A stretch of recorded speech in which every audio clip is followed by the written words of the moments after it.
Hey, honey, singing along with the theme song. Alrighty, so I'm going to do my usual while waiting for more folks to come on in. I'm going to make a cocktail. Get myself ready for that. Okay. Bring this light around here.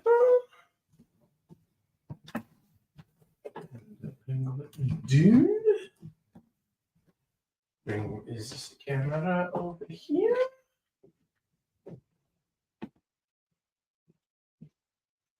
You're singing so well. I have to admit, I do as well. Do the sing along.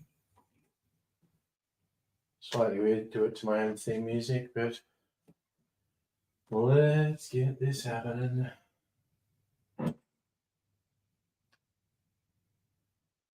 Okay.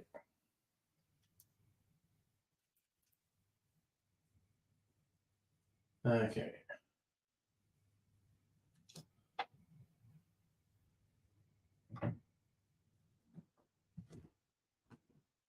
Okay.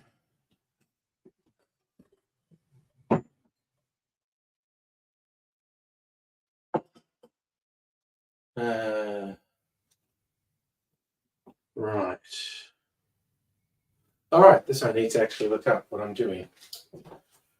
Let's pick a cocktail. Thanks, Trello.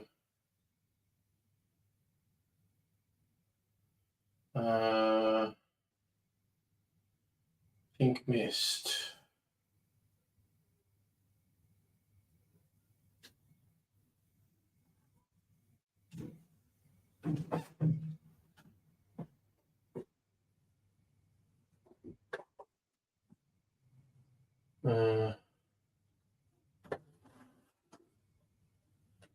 Dry gin. Red liqueur. Strawberry, I think. This is going to be a sweet orange. So, well, let's get all ready. Yeah, go.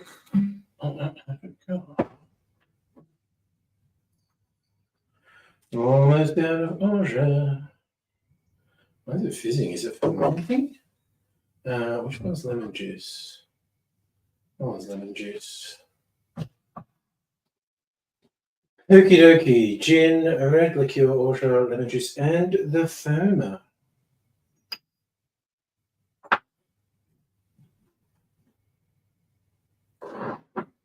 Okay, where? No, it's out. My foamer is out. All right.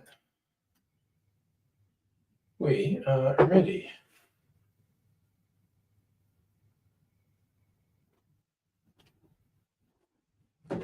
Okay, ready to rock and roll. Now this is going. I think that's a bit high.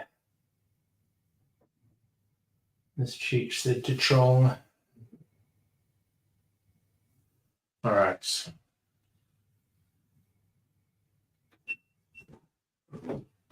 That didn't work. Why do I do that sometimes? Okay, I'm paying attention this time. There's a 60 ml dry gin.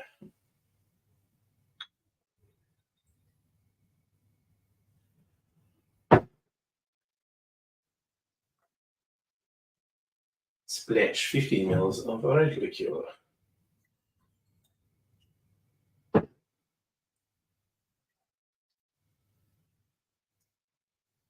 50 ml of orgeat.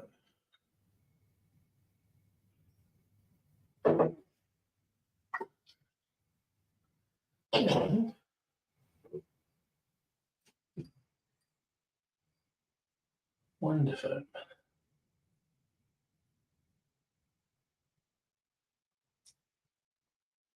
Okay. That's that part done. Now we do the shaky. As in your booty. Do it. Oh, shake. Okay. This is going to go in an Icanora. Now let's set that on. To do right about now. The funk's brother.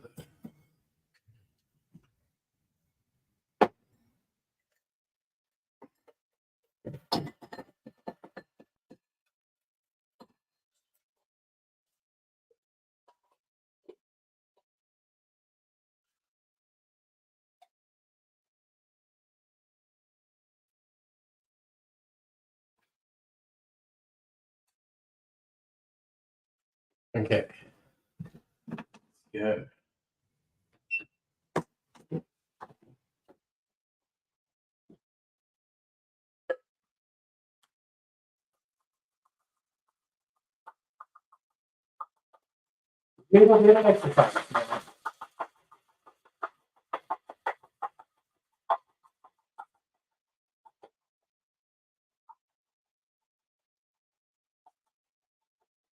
That seems for me and pink.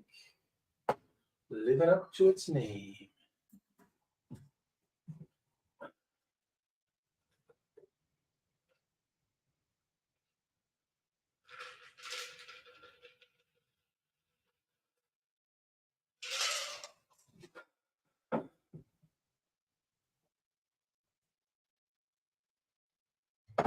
Okay.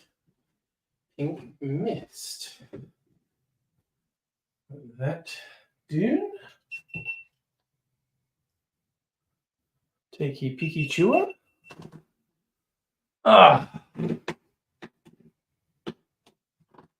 Where is the publicity purposes?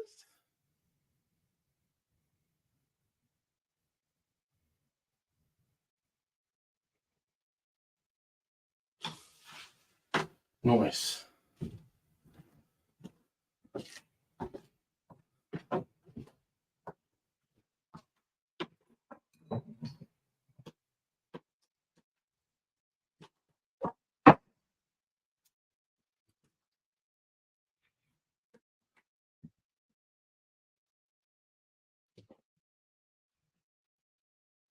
Okay, new for this.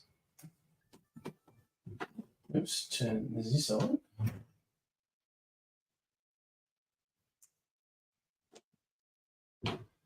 Okay, a little bit more. A little bit more. A bit doing like that. And I think we're good. Let's give this a go anyway.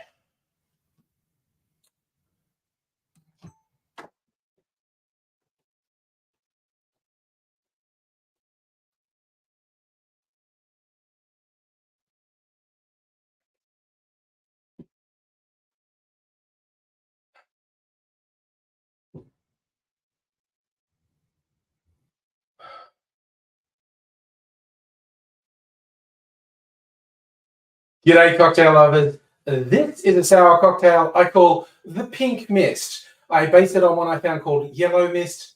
That just sounded a bit dodgy to me. So I used a strawberry liqueur to come up with Pink Mist. Let's give it a taste.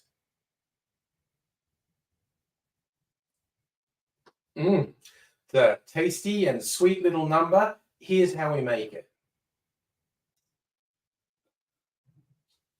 In a shaker, put 2 ounces or 60 mils of dry gin. Follow that with half an ounce or 15 mils of a red liqueur of your choice. Then add half an ounce or 15 mils of orgeat, and then half an ounce or 50. I didn't put lemon juice in here. I don't think I put lemon juice in here.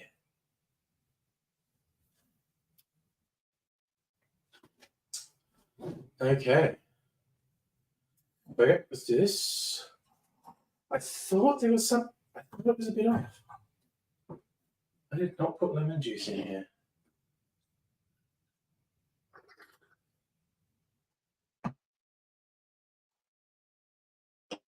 All right.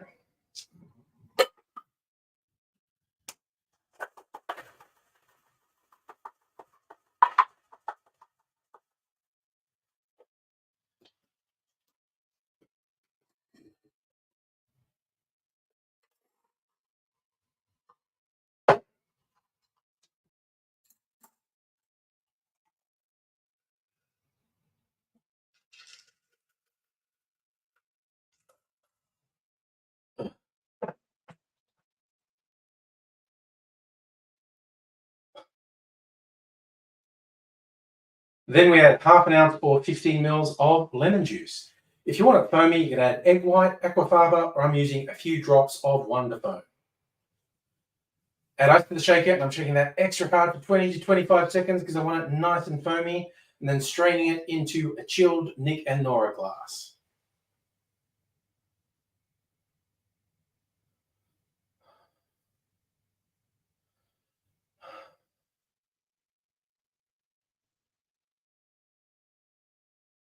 There's a car going past.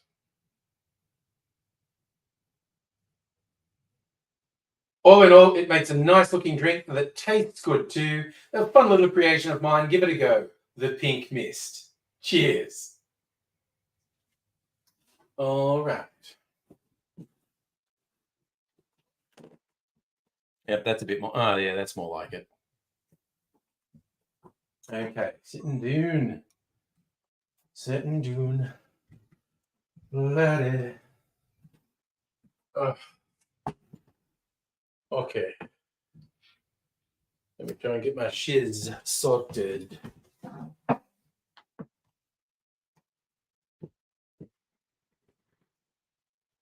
Hello, Rays, by the way.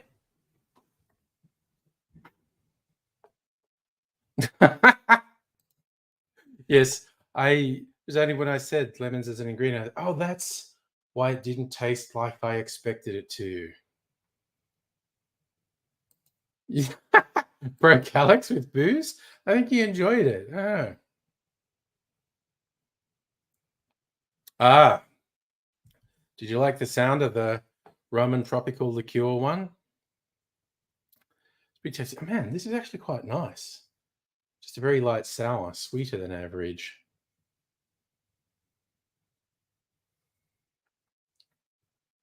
Oh, no, that's actually quite good. The Whiskey C. I love that it's called that and there's no whiskey in it. Shieldsy. Jesus, dude. It's you miss so much. Although I hope you've been having fun. What have you been doing? Yeah, okay. I'm glad you liked it, hon. Yeah. It was so funny, like stumbling across that recipe. The Whiskey C. And it's rum with no whiskey. And what is it called? Oh, it's named after a book called The Whiskey C that is about rum runners. Yeah, no, it is a rum cocktail, definitely. Called the Whiskey C. So yeah. Rays pulled a booger out by a massive string of what I thought was hair. It was snow. Oh god. Okay, well, thanks for providing those details. I should have done the other one first. I'm gonna have to probably going to have to rinse,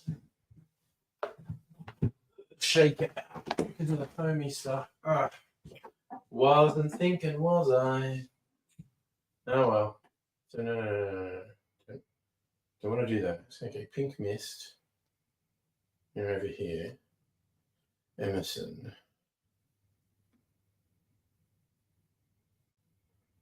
Yep, okay. Let me do this once more. Pour a little bit more in my glass.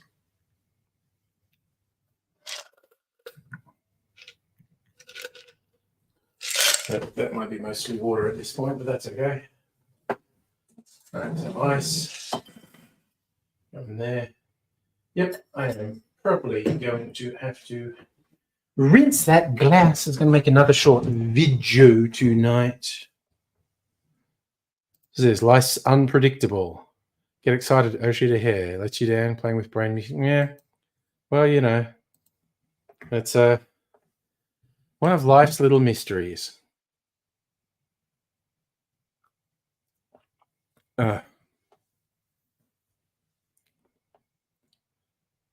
Shieldsy, you had a mole cut out.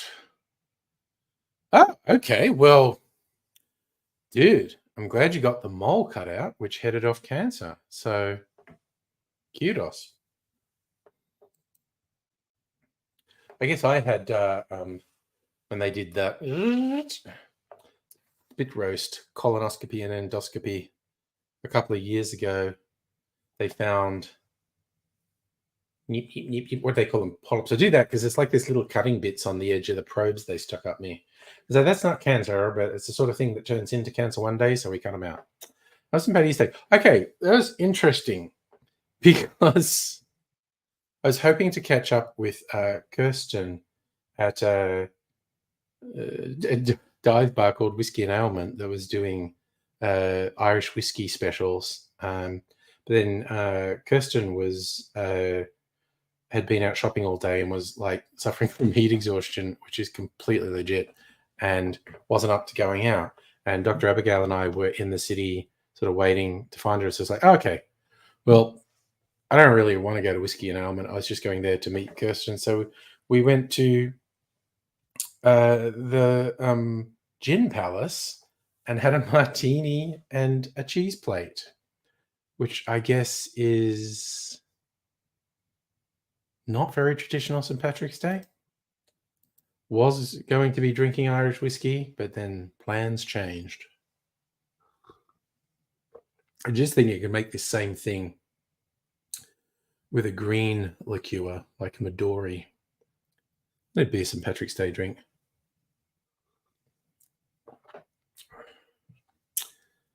Yeah, well, again, being a Queenslander, you need to slip, slop, slap. But, you know, you're going to get a bit more cut out.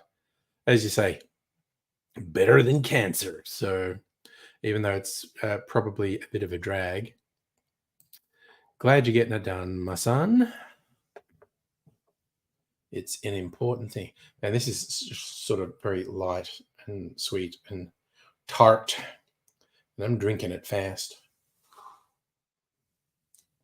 It had 2 shots of gin in it. Well, it wasn't overproof gin, at least.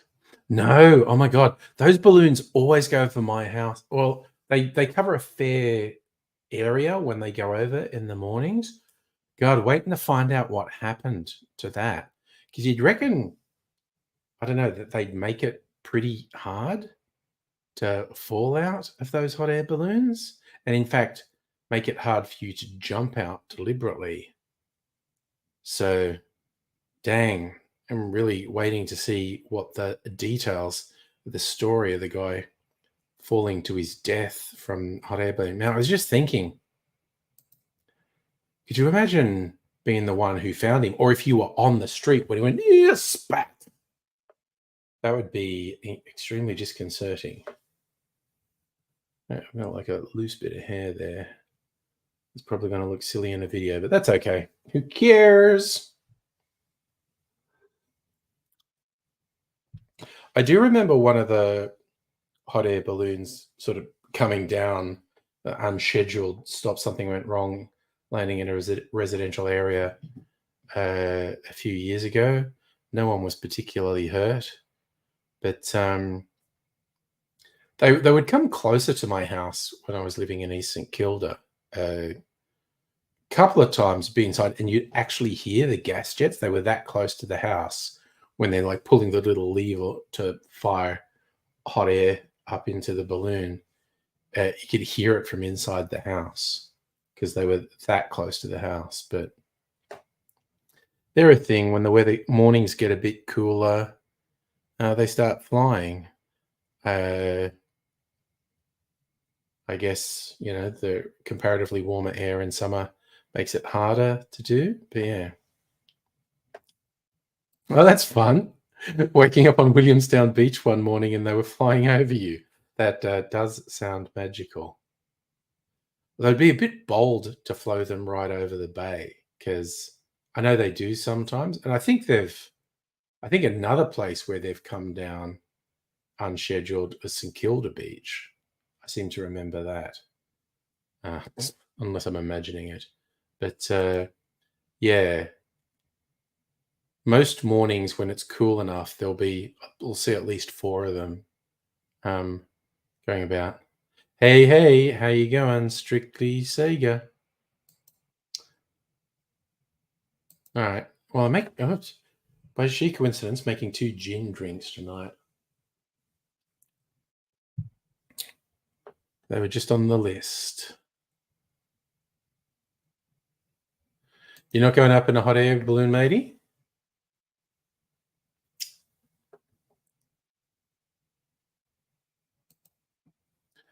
Okay. Where's my?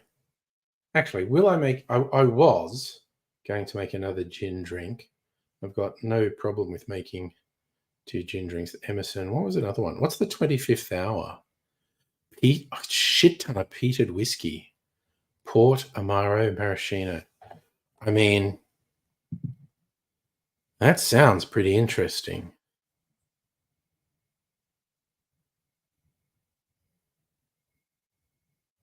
Hmm.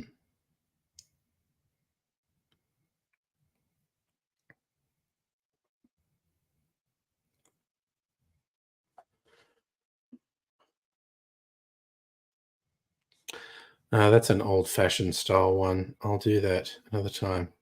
What else did I have? A cantilever. What's a cantilever? Rye whiskey, Amaro, dry gin, and Punta Mez. That's quite a mix. That is.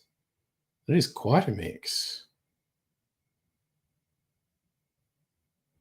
Damn. What's an Oliver South? Tequila, Amaro, and Punta Mez. Equal parts. I mean, that's probably good too. Anyway, I think I will just make the gin one because I've got the sweet vermouth out for it. The Emerson. Neat. Invented your own cocktail. That's the thing you should do. Should always experiment. And it doesn't matter if it turns out that something you're doing was done before. You should just do it. So, Ray, seeing Strick was asking, you moved to Perth in '09. Even if you don't like Perth that much, it saves your life. Well, there you go. So you did 60 mils cold pressed coffee syrup, 30 mils creme de cacao, 30 mils Nova whiskey, 30 mils Bailey, fucked on ice. Oh, wow. And it's a frappe. God damn. That seems like a crowd pleaser right there, actually. For people who like coffee. God, you could probably even put it in a tall glass and, crushed ice or something and top it with soda water or lemonade, Sprite or something. On a hot day, turn it into a highball. All right, I'm going to make this very weird sounding one. And definitely should have made them in the other order. Oh, wait a second. Probably have to. Yeah, I do. Okay, to dip out for a minute. Rinse this glass. For aesthetic purposes, because it's got foam all over it. So I'm gonna reuse this, reduce my washing out. Back in a minute.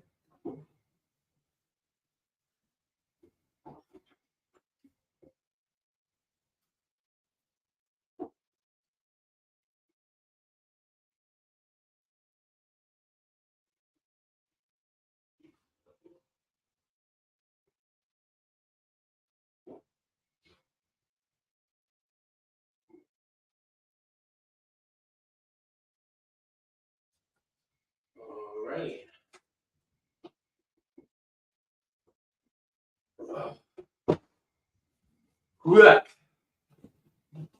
All right, all right, all right. fresh rinsed glasses. Let's get this happening. This is not happening. Okay. Open the chair.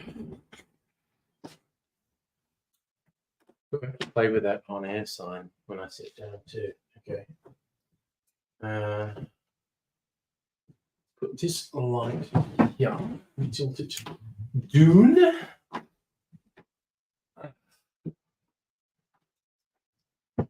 That one. Oh, now. Getting all the different ingredients because they are very different. Okay, so this time I will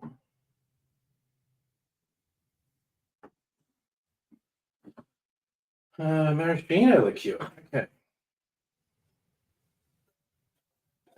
changing the liqueurs, putting some ice in the glass.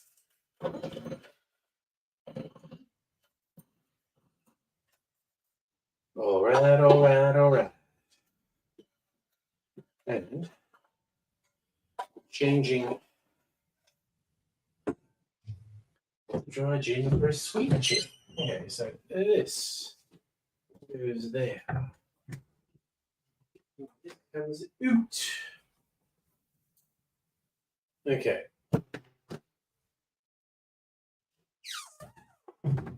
That up. Dry gin go back. The coconut gin? Nope, that is a whiskey cask gin. Did I use up all the coconut gin? Okay.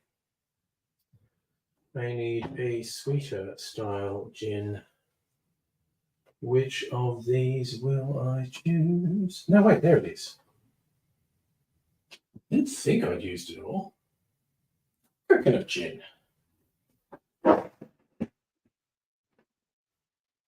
Sweet vermouth. Maraschino. Lime juice this time. Don't forget the lime juice this time, you wally. Ooh, and I want to spear a cherry. Get a cherry ready. Do.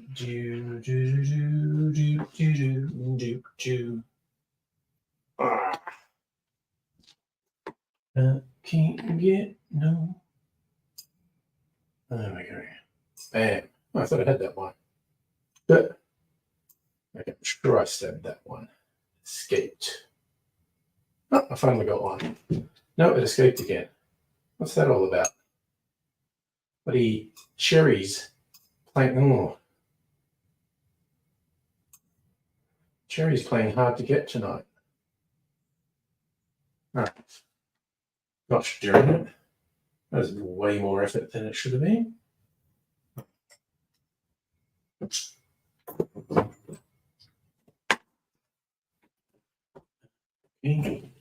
Yeah, no.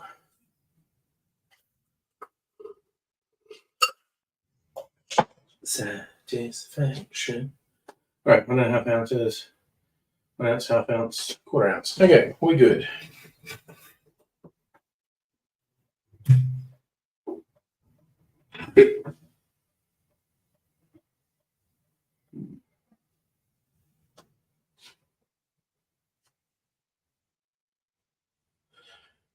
Okay, starting with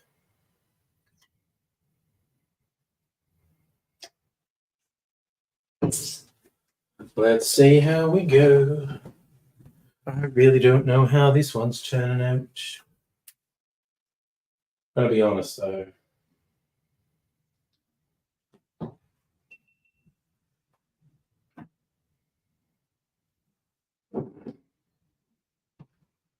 Let's get this party started. Right? Okay. Gin.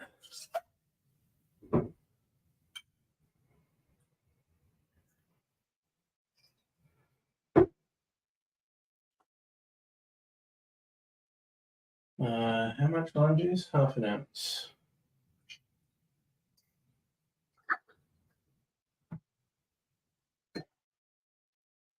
And a quarter of an ounce of maraschino.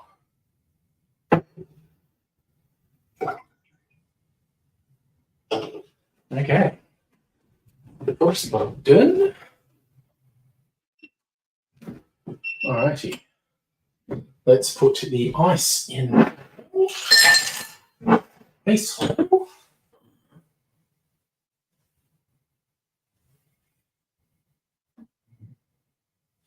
There we go. Really, hold on, let's just start that. And I will shake this.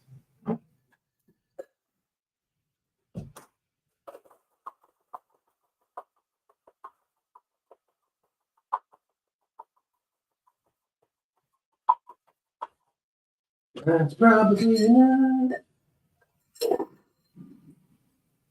Okay. And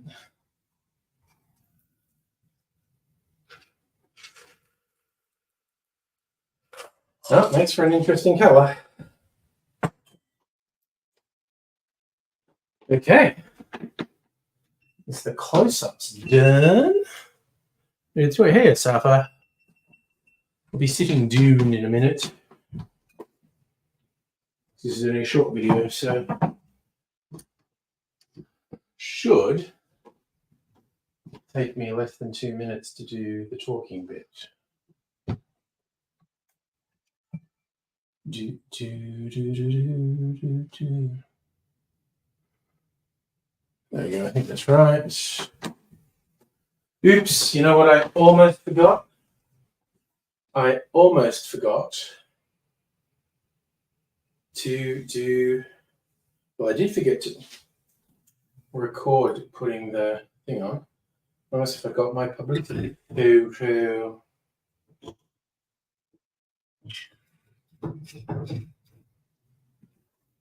right.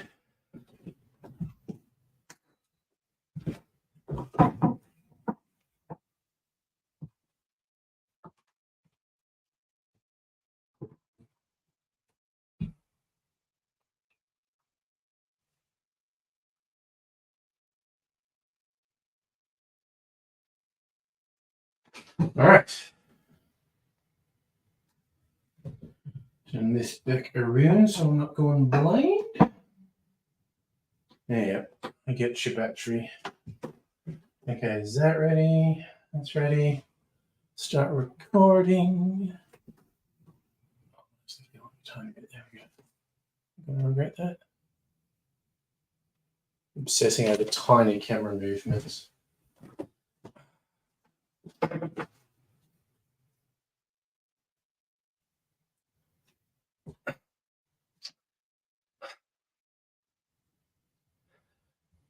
G'day, cocktail lovers. This cocktail might, to be honest, be a mistake. It's one of those weird old early 20th century recipes. I think, not sure about that, but I feel like I want to try it. It's like a sweet martini, but it also has lime juice, which is the weird bit.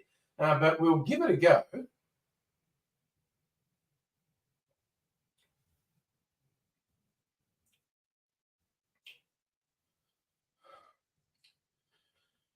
You know what? I think it works. I honestly wasn't sure about this, but it's not bad. Here's how we make it.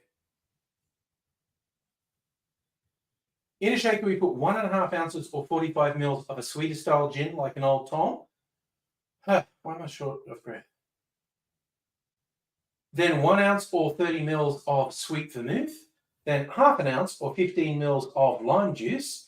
And finally, 1/4 ounce or around 7.5 mils of maraschino liqueur. Add ice to the shaker, shake that good and hard for 10 or 15 seconds to chill and dilute the drink. And I'm straining that into a chilled Nick and Nora glass. And I think a maraschino cherry on a skewer is an apt. I always forget the word garnish, that's so weird. And I think a maraschino cherry on a skewer is an apt garnish for this one. It's a nice looking color, and it's actually a pretty good drink. I never said it was called Scorpion Emerson.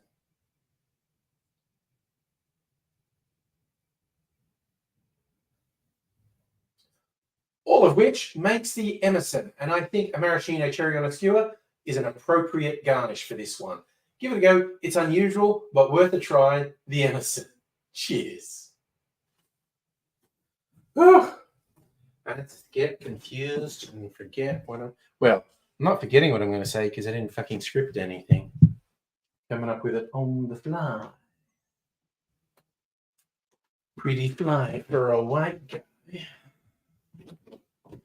Oofty doof. And turning off the bright light.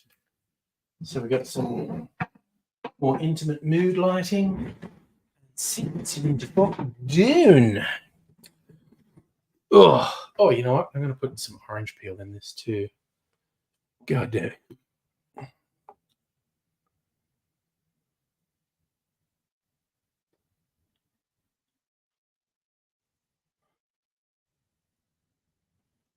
I feel okay. I've missed a whole bunch of stuff.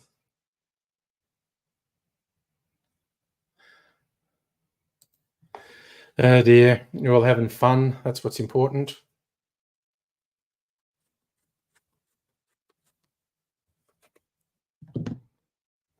Bit of orange peel. I always like orange peel in a cocktail.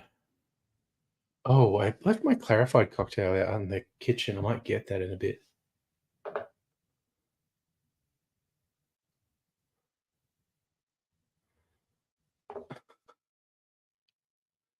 Oh, right. Yes. No, I'm with you 100%. Work is bullshit.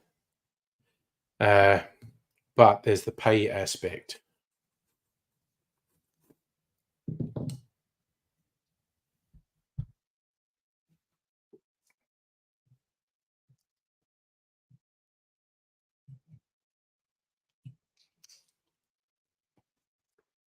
But, you know, you've been working hard for a while. You deserve a break.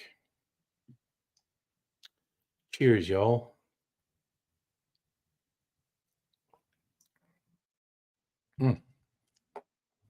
Okay, that's actually good. Well, not bad anyway. I was really not sure about lime juice with all the other ingredients. A little bit weird.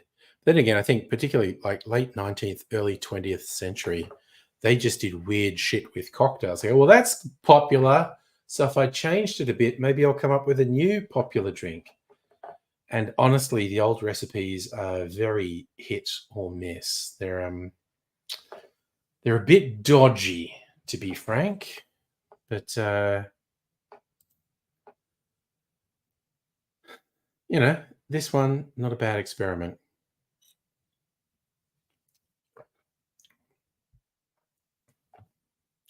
Yeah, genuinely don't mind that at all. Probably like 7 out of 10. I wouldn't make it again because there's too many good drinks. But I don't regret the experiment. I do like to experiment. That's how we... Oh, I was going to try and fix this up. How can I... Okay, what angle have I changed that this isn't... Oh, it should be back a bit further. There we go.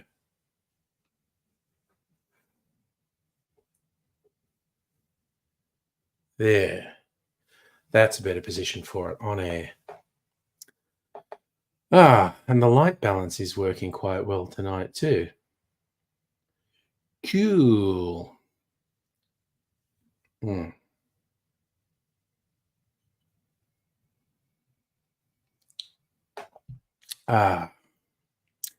It's a fine life we lead, the life of Riley. Oh, what was that? Someone tinging me.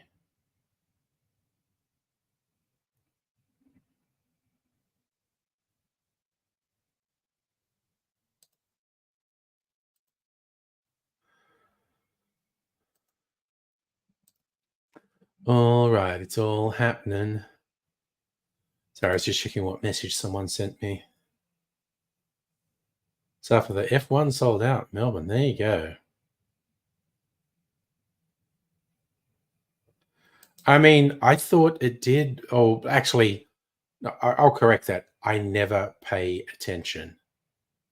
So I don't know.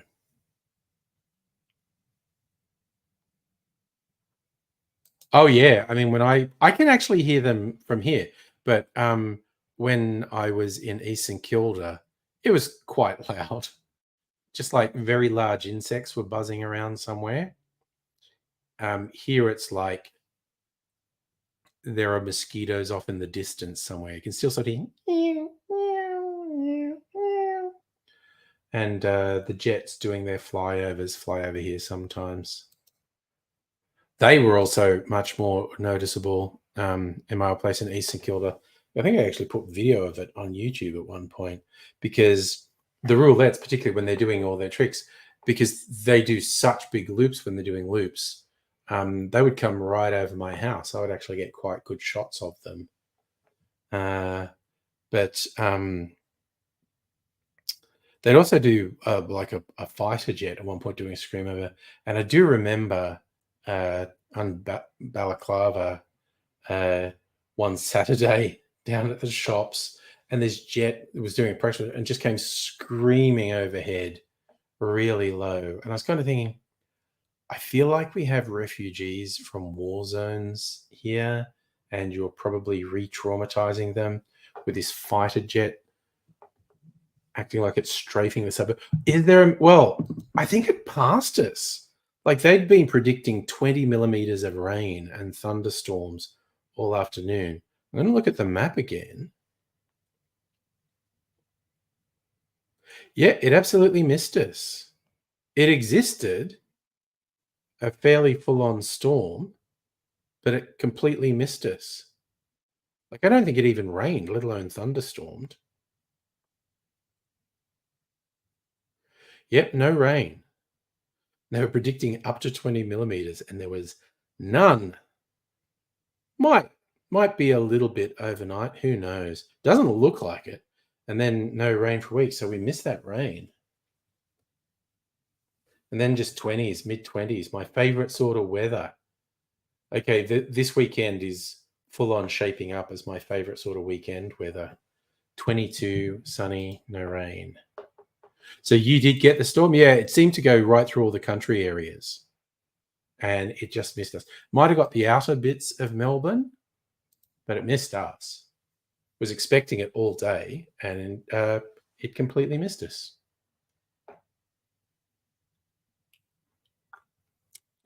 What are you going to do? Just one of those things. But, now all the trees are going to drop their leaves early autumn, but it's been hot and dry, so they'll definitely drop all their leaves. Oh, yeah, the Yarra Valley. I wonder if the wine country, if it damaged any grapes or whatever. How was CBD? Well, I didn't actually go in today, Safa. I was just feeling like just not 100%, and I didn't know if I was getting sick. I think I just had duress, just the idea, and I was feeling like this about the fucking office while I was in the office yesterday. I almost went home at lunchtime yesterday, but I stuck it out. But this morning I was just like, no, fuck no, not going to the office, and stayed home. And I needed to do it, I tell you. But I'm glad not going into the office till next week. Did I like Halo? Yeah, I watched Halo on the weekend. Still into it.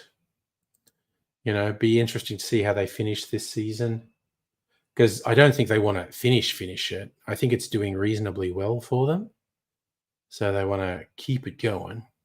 Yeah, a little bit of me was worried it was COVID or flu.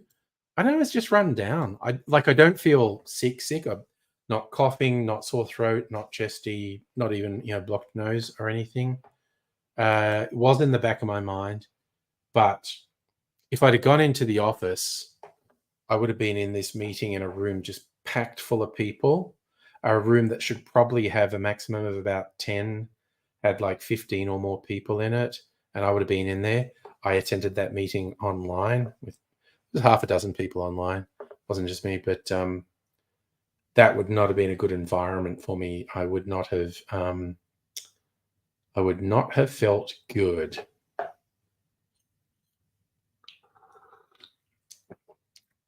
I see Sapa. I don't know any of the storyline of any of the Halo games because I never played them. The CBD, well, it was friggin' warm. It was like 30 degrees, and I didn't actually go out during the day. I usually do when I didn't. It's hot. And it was like the air conditioning in the office was at like just the perfect level. And so I'd forgotten how hot it was outside. So when I left work and it was still fucking 30, and I was like, bleh, walking through soup. It's a bit much, quite honestly, but you know, I social again, particularly because the weather's been so benign compared to say WA. It's fucking full on. Was it busy? Nah, I mean, like in yon olden days, the commuter trains were crowded, standing room only. There's still only half as many people on the commuter trains. But I tell you what, on St. Patrick's Day on Sunday, there are a lot of people in the city. Oh, neat. Cohen Brothers Sunday. That's a fun Sunday. Which ones did you do? What did I have for dinner? Like a pizza, like just a frozen thing from the supermarket that I put more toppings on? Oh, okay. I have seen Ballad of Buster Scruggs. I don't think I've seen. Well, I don't know. I know I haven't seen Drive Away Dolls. I liked Buster Scruggs. A series of short films, really. But what did I watch on the weekend? Because I watched some stuff. What was it? It was Halo. There's a new episode of Invincible. What else was there? So I definitely watched other stuff, and it's just slipping my mind at the moment. Oh, I watched this epic Chinese movie called Creation of the Gods Part 1. Uh, and it's just an over the top epic. Like it's, you know, they're proclaiming it to be like, you know, the oldest sort of story from China mythology. And it's just, you know, epic beyond epic. It's friggin' wild. And it's apparently only part one. Well, it's definitely only part one because they didn't finish the story. And I think I read online it took 8 years to make or something. So I don't know when part two's coming out. Yes. Okay. This was the weird coincidence because I watch trailers all the time on YouTube, and I saw the trailer for Creation of the Gods and thought, man, that looks epic. Yeah, just the stunts and special effects are so over the top. And about 2 days after I randomly saw the trailer on YouTube, and it wasn't new, like the trailer was from 6 months ago. Yeah, I was flicking through stuff on Prime, and it's like, oh my god, Prime's got Creation of the Gods. So I watched it. Well, actually, this was a couple of weeks ago, and I started it, and then I didn't get back to it because it's like almost 3 hours. But I did finish it on the weekend. Some wild stuff, good storytelling, as well as really over the top special effects. Good storytelling as well. Just very over the top epic stuff. What flavor pizza did I have, Safra? It was almost like the base was like a bruschetta, like it had those little cubes of tomato on it, like you get on bruschetta. And I topped it with bacon and more cheese because that's how I roll. But it was pretty tasty, actually. It was classic for me. Like I'd just been in the supermarket. Oh look, that thing which they're calling pizza flatbread is yummy. Oh yes, RRR, the Indian movie that did pretty good business on Netflix, which is rippy as hell. That movie's so weird. Like I love it, but I you got to love that white people are the devil in that, because it's someone who knows the history of the Raj in India and just the utter depravity. Like you know, British colonizers killed somewhere between 3 and 10 million people in the Indian subcontinent. either in direct conflict or by inflicting famine on them. That there was not a natural famine. It could have been averted, but they did it deliberately to, well, subdue and kill the population.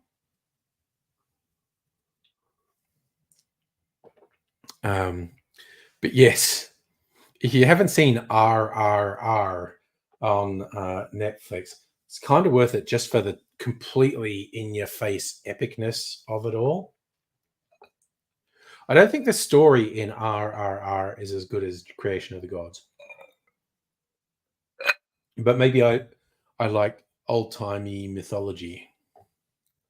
Oh, and speaking, oh no, special effects finally got around to watching Green Lantern.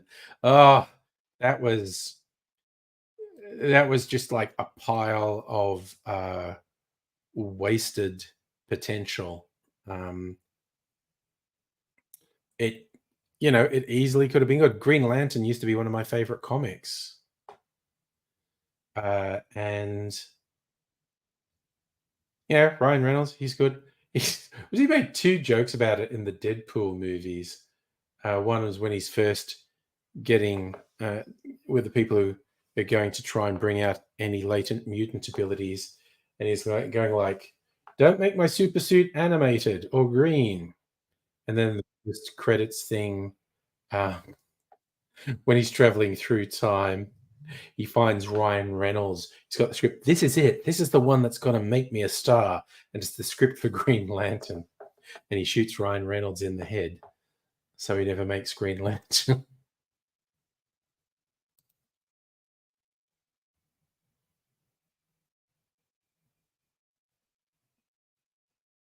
Oh dear. It's a funny old world. Yes, Chog, there is a stream on. Hello, hello.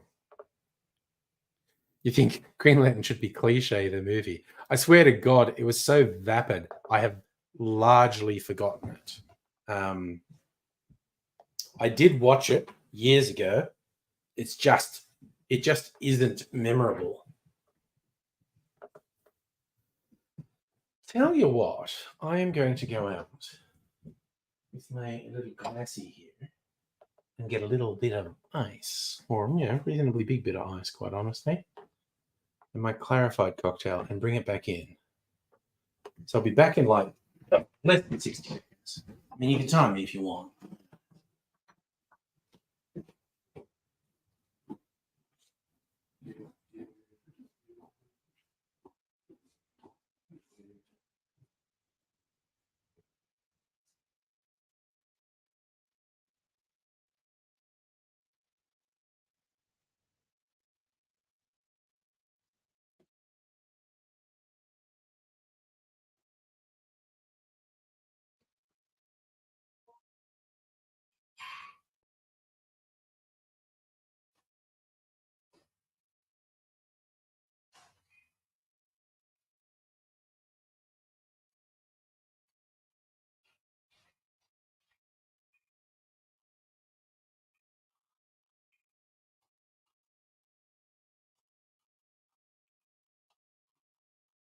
All right. I feel like I kept to my word, and that was less than 60 seconds.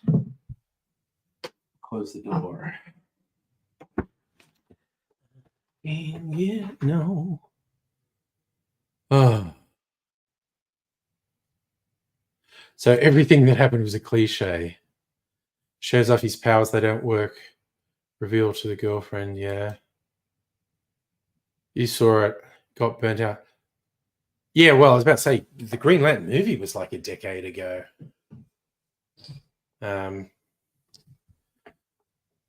Sapa, I've not heard, but Hollywood is so bereft of ideas. It wouldn't surprise me. You heard clanking? That was probably me getting stuff.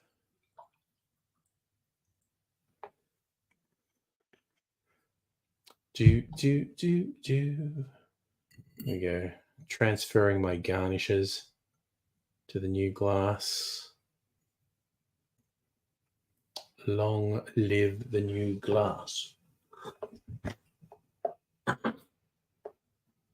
Whew.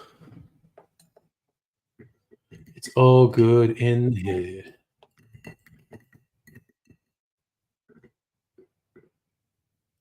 Oh no, the cherries escaped. Come back, cherry, come back. Chill that drink. Chill that mofo. Favorite superhero movie? Yours is Guardians of the Galaxy. Pretty good. I mean, the original Iron Man I thought was a breakthrough because it was the first actually good comic book movie. But probably, I know some people might hate this, probably Black Panther or Ant-Man, actually.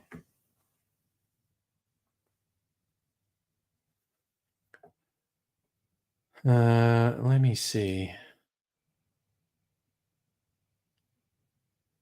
Let me see. When did the Green Lantern?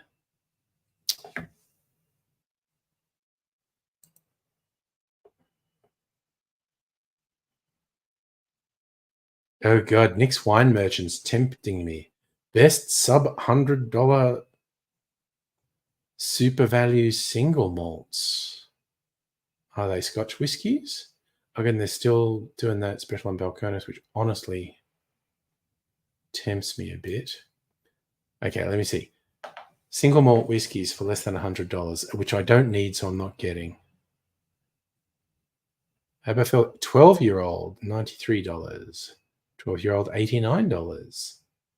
Ardbeg Wee I hear that's popular with people who like the smoky ones. Ardbeg Wee Beastie 5-year-old, $95. Ardbeg 10-year-old, $100. Aaron 10-year-old, $100. Aaron Barrel Reserve, $80. Aukentashan, a triple distill, 12-year-old, single malt, $90. Ben Nevis, $100. Ben Rak, $90.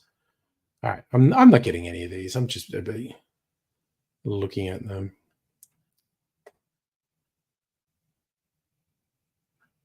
Glenn Farkless. Something about that name makes me laugh. Lafroig 10. Okay, that's another one that's very popular with people who like smoky scotches. $95 for Lafroig 10-year-old.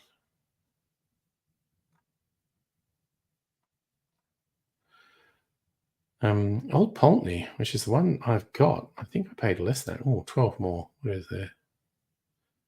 The Smoky Scotch. Talisker Sky, 99. No, I don't want any of those.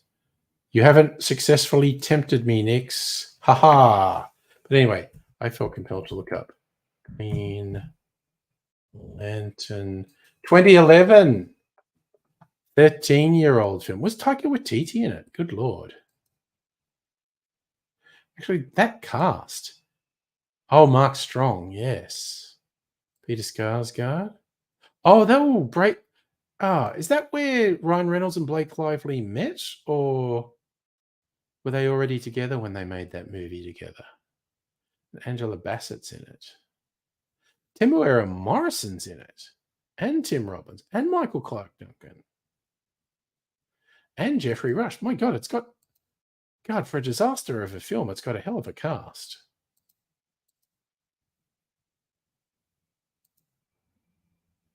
Yeah, Iron Man was about 2008.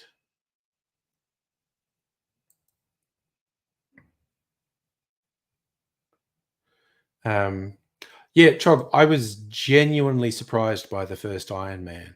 Like, it was, forget being a comic book superhero movie, it was just a good movie.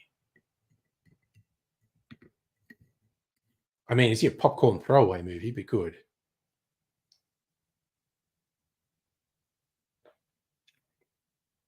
Oh, that's yummy. Ooh, Strictly Sega. Speaking of the Sarsgaard family, can you guess where I'm going with this?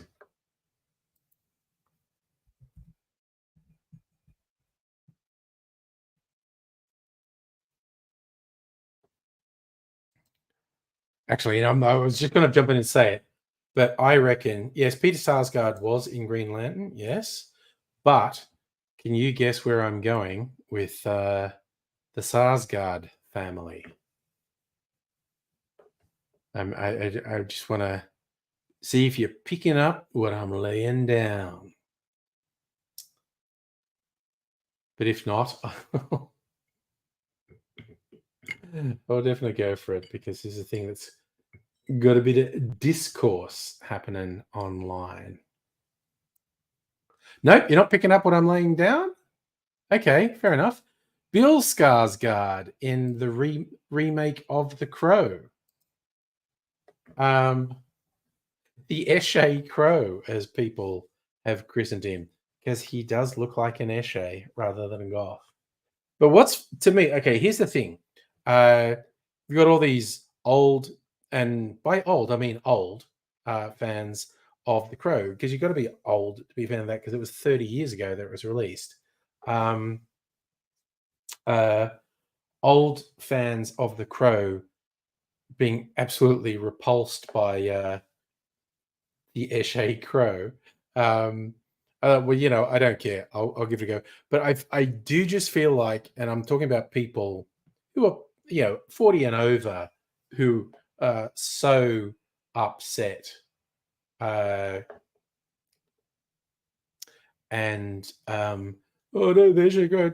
Maybe you just have to accept that you're old, and what you're into anyone under 30 isn't into. Ooh, Heine got some for the collection. What did you get? Training Day, fucking awesome. King Kong, fun. Ninja Assassin, fun. Spinal Tap, fun. U571, okay. Fish Called Wanda, ooh, that's a classic. Definitely my number one pick. They're all good. My number one pick's Training Day. I friggin' love that movie.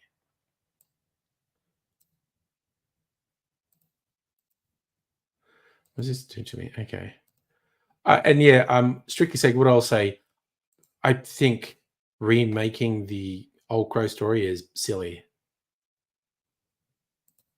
So Chog. Oh, dude, the discourse. Yeah. I'll just summarize to, if you're doing something or saying something in the chat that is really obviously pissing me off, maybe stop doing it. Unless you want me to go ballistic, which is what happened in that case. It's just about proportional voting and how many people it takes to get a seat in the country and was it blah blah blah. It's actually a boring and technical discussion.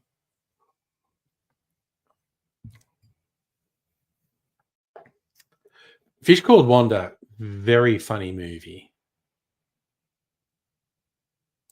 Oh, was that on my recommendation? Jeez, I'm glad you like it. A Fish Called Wanda is probably one of my favorite comedies. It's very good. Really good performances all around. Oh god, now just saying this makes me want to rewatch Training Day. Actually, oh yeah, no, Kevin Kline's so good. Oh, Sick Little One, Chog, I feel for you, man. Ugh, still fucking remember what it's like when the little ones are sick. It's a tough time. You did miss something. You missed me going ballistic. And I feel kind of like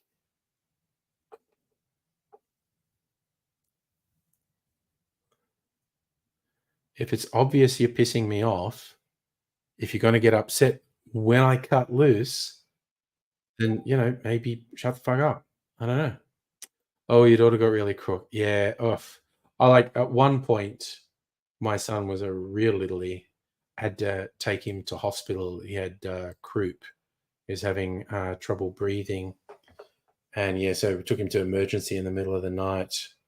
They saw him, and for many long hours, they put him on a little ventilator is the wrong word, but giving him oxygen, and I think they were giving him steroids or something, trying to, and a couple of things they tried didn't work.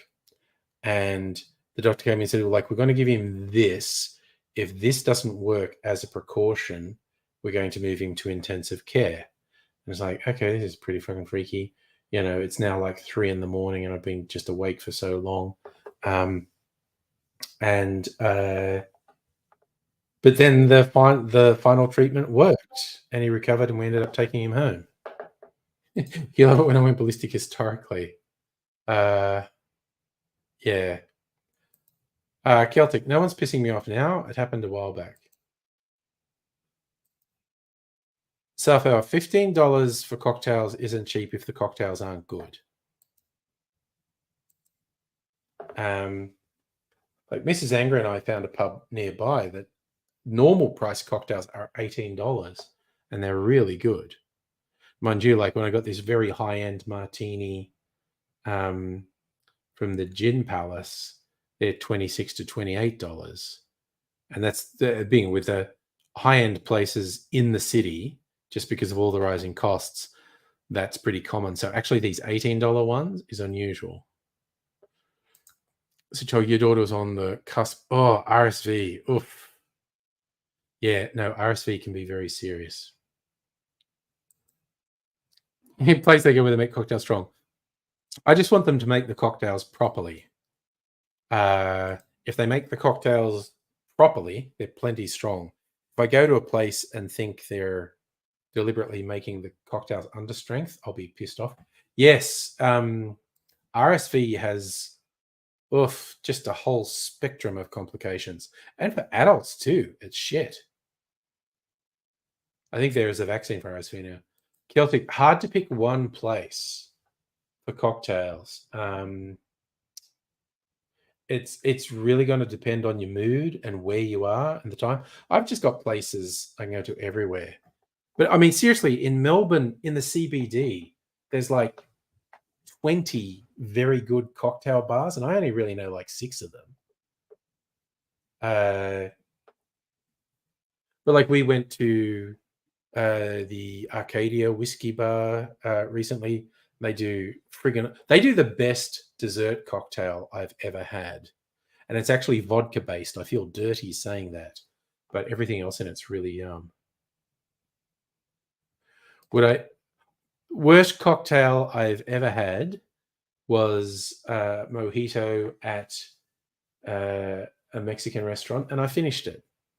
I'd give it like a 3 out of 10. It was terrible, but it's like my benchmark for the worst ever cocktail. John, favorite place for cocktails? Well, honestly, I do really like making them here too. So I'm with you on that, Job. But there's something fun about having someone else make it. Like the Gin Palace I mentioned, went with Dr. Abigail. They also do this incredible cheese plate. So classy drinks and yummy cheese is good.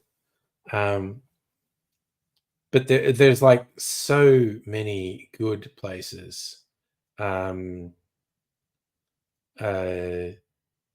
just like, you can go wherever.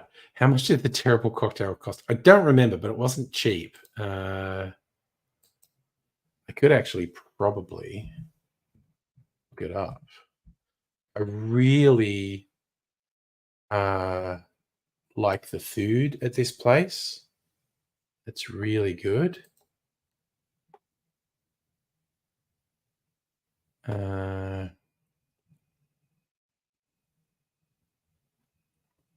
See if they have it online.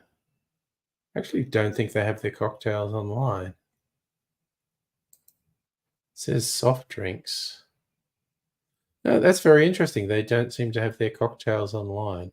But they weren't, I don't know, I'll go with not expensive and not cheap.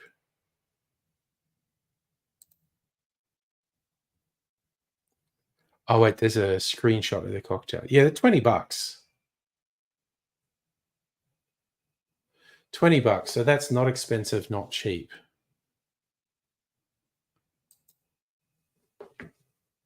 No, not often. Every now and then.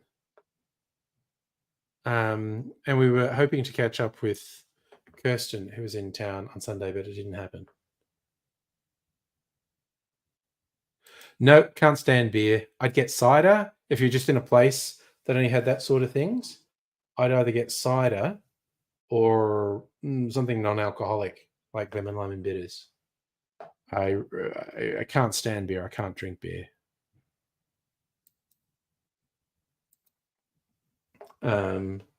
So yeah, if it's just an ordinary place that's not going to do cocktails, I'll do cider. And if they don't have cider, which is pretty rare but does happen, I would get something non-alcoholic. Although honestly, I might just say,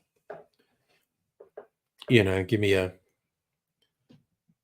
whatever and Coke or whatever and dry ginger ale, whiskey or rum or whatever. So I might do that. I almost never do that. Just get booze and mixer. Ah, yeah, Chog. Same thing. I'd offer if you and Mrs. Chog were coming through. Oh, barbecue. Oh, barbecue and cocktails. Hell yeah. Can't stand coffee. There's no way I drink. If I'm with people and they're saying, let's get a coffee, I get a hot chocolate. Just can't stand coffee. I do have the coffee infused whiskey that I use in cocktails that call for a coffee liqueur. I don't mind a hint. I've got to the stage where I'm okay with a hint of coffee flavor, but actual coffee just no, not doing it. Well, let's see what happens.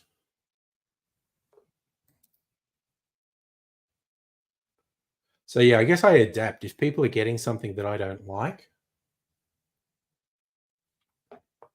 I'll adapt based on circumstances. Wo ist meine? Gonna have some sooty water, Neil. 9/11. All right.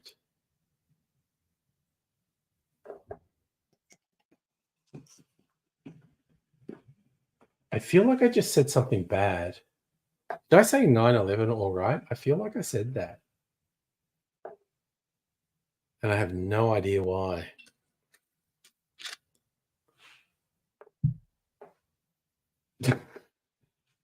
What's wrong with me? I don't know.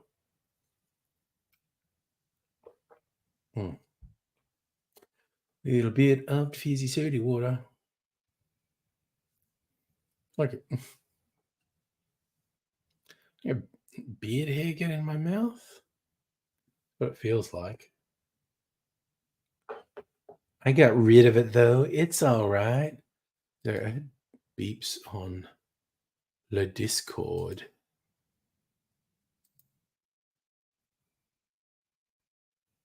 Oh, God, I wonder what the beeps were on the Discord.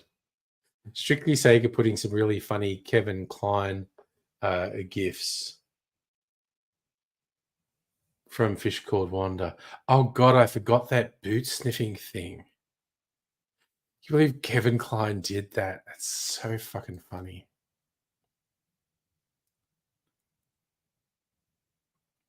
I feel like I need to share that for anyone who hasn't seen it. The Kevin Klein boot huffing scene.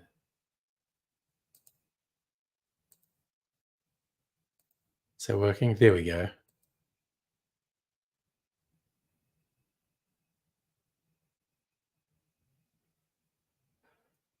I don't know how long Jamie Lee Curtis had been wearing that before he pulled it off, or how many takes they had to do, but she was wearing that. Oh yes, he sniffs his armpit too. Yes, turns him. He likes body odors apparently. Barbecue flavored cocktail. Well, I have done bacon infused whiskey, which I have decided I don't really like. Don't hate, but it depends what you mean by barbecue flavor. Like mezcal, smoked agave spirit, really good flavor. Chog, love the random questions. Really close mate, many years, went through stuff. Oof. When do you walk away? Okay, thing I've literally had to do. It's basically when, for me,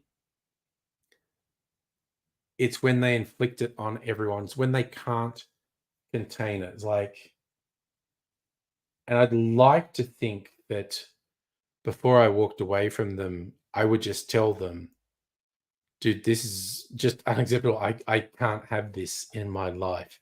You need to make a choice. Either, get help, leave me out of this shit, or for my own protection, I'm just walking away. It's just basically and I feel like I know exactly what you're talking about, Chog. And I try to give someone space because I've been through stuff. There are various points in my life where I was not happy. And I have friends who went through savage stuff, way, way worse than anything I went through. And, I try to give them space and understanding. But while your trauma is real, your trauma isn't an excuse to inflict pain on other people. And I think that's the big point when someone else uses their trauma as an excuse to be awful to other people. Like I said, I try very hard to cut people slack because bad shit happens. People go through really bad shit. I've gone through uncomfortable shit in my life. I've gone through very upsetting things. But I do know people who've just gone through stuff that's magnitudes of order worse than what I have. And so I try to give them a bit of slack. But yeah, your trauma is not an excuse to inflict pain on other people. It just isn't. So yes, if the person becomes so bitter and angry, they're hypersensitive to things. Yeah. And I agree. That's the line. When the result of their trauma, if they're not getting help, if someone is obviously traumatized and obviously needs help and they're not getting it, I definitely sort of say to the person, like, you got to get some help because I can't have this in my life. That's an excellent phrase, Chalk. Emotional accountability. Yeah, it's like we can't control the world around us, but to an extent, we can control how we react to the things that happen around us. And when the things that happen are so extreme that we can't control our reaction to them, and that's real, then you need to bite the bullet and get some help. If you don't get help, if you don't make the steps to get past the trauma, it's just not excusable to inflict it on other people. Celtic, excellent question. My favorite, I'll bring it over and show it to you because if you ever want to get it, it's semi-regularly on special at Dan Murphy's. It's Venezuelan rum, I think. My favorite sipping rum. But honestly, I tend to get a thing that's on special. But this one, Diplomatico. They make a lot of rums, but this particular one, Reserva Exclusiva, in a mostly opaque green bottle. It's Venezuelan, is it? Yes, it's a Venezuelan rum. It's like nothing overly fancy, like it's only 40% ABV.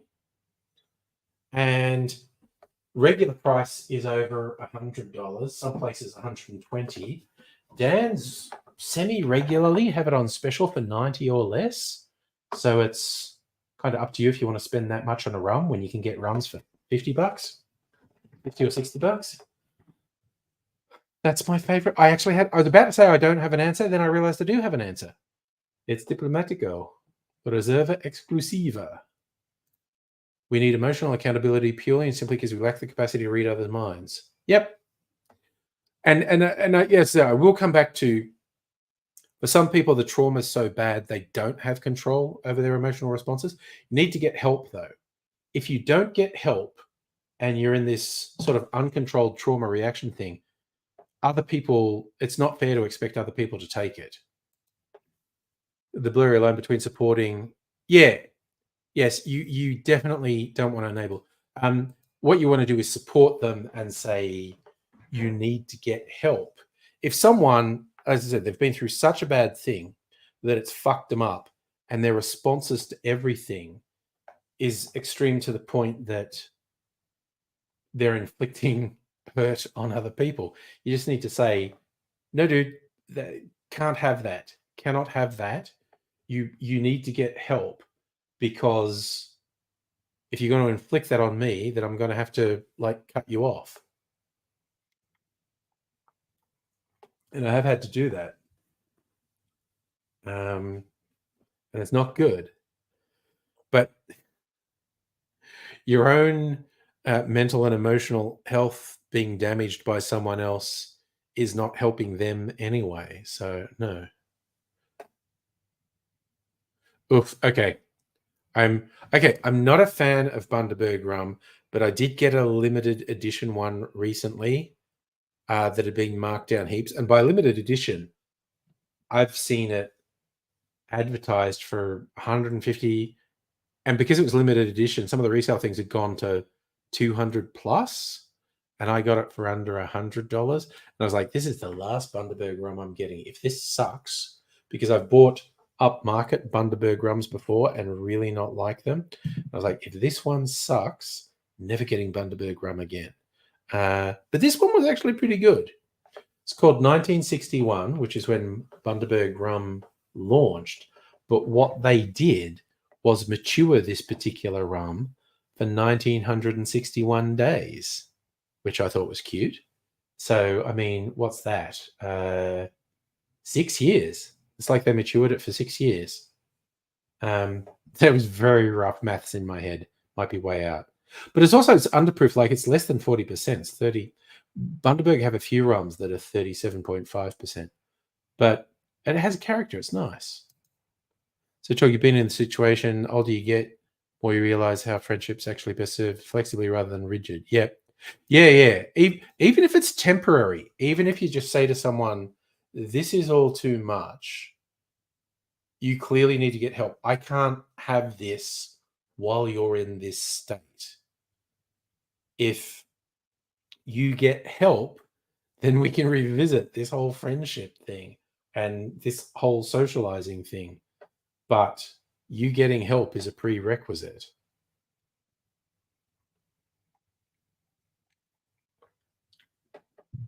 Ugh. And I'm talking even like ex-partners. An ex-partner who 3 different medical professionals. I don't remember if it was 2 counselors and 1 GP or 2 GPs and 1 counselor, but 3 different medical professionals said to her, how you're reacting to things is completely out of scale with what's actually happening. And we should consider medication. And she just rejected it out of hand. So that relationship ended because, what she was doing was unacceptable. And like I said, it's very weird to be in when she was never going to listen to me because she was angry at me. Like I said, 3 different health professionals all said, "Okay, see, there's something going on here." When you describe, he, the awful person, did this, and therefore I'm doing this. They're like, nope, that's way out of scale. We need to look at what's going on here. As I have mentioned before, I could get embraced by MRAs, the men's rights activists, the incels, the right-wing douche lords. I could be a right-wing grifter without lying. I could just literally say things that had happened to me uh, that were unreasonable, and they'd embrace me like, oh, I guess I'd have to lie and say, now I was wrong about all my leftiness and my support for feminism and whatnot. And it's all bullshit because I got treated this badly when I didn't deserve it. Because I did get treated badly in ways I didn't deserve. I mean, not like I'm a saint or anything, but yeah, it's kind of funny to think I could, you know, be a hero to the fucking incels and MRAs basically without lying. It would just require betraying everyone I care about in the world. So not doing that, but it's a good kind of like when they complain about shit. It's like, oh, drink a cup of cement, sweetheart. Harden the fuck up. Shit happens. Bad shit happens. Things that you don't deserve will happen to you. That is existence, basically. It's tough when loved ones blowing things out of proportion being reactive. Yeah. Yeah. And it's not healthy at a certain point. Um, allowing abuse is not healthy. Um, and yeah, we do have those weird things where it's not universal. I don't think it's even particularly widespread. Uh, but the idea of a woman acting unreasonably and abusively towards a man can be underplayed and even ridiculed, and that's sick and wrong and toxic, and does not help women or feminism to pretend that there aren't circumstances where that happens. So,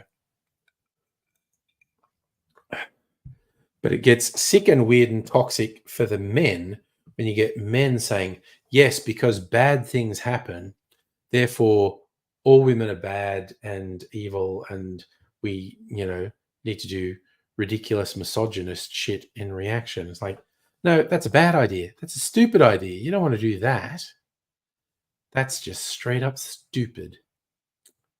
Um, but when you're actually going through a difficult thing, it can be extremely hard to have any level of perspective, and